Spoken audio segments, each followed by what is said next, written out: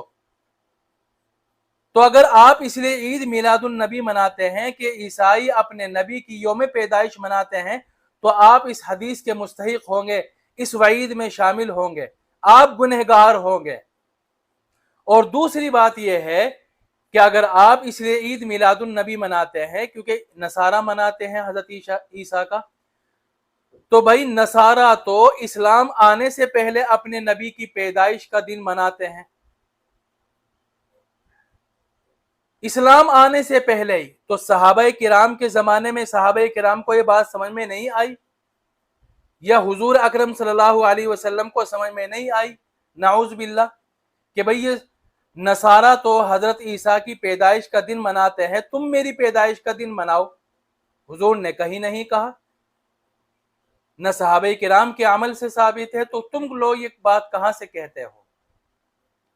تو بہرحال عید میلاد النبی منانا یہ صحیح نہیں ہے، غلط ہے، بدعت ہے اور حرام ہے. 12 ربیع الاول منانا غلط ہے، پرہیز کرنا چاہیے. صحابہ کرام کے زمانے میں، نبی کریم صلی اللہ علیہ وسلم کے زمانے میں کبھی عید میلاد النبی کا تصور بھی نہیں تھا، بلکہ 600 سال تک، 600 صدی ہجری تک کہیں بھی اس کا ذکر نہیں ملتا ہے. نہ تابعین کے زمانے میں اس کا ذکر ملتا ہے، نہ تبع تابعین کے زمانے میں.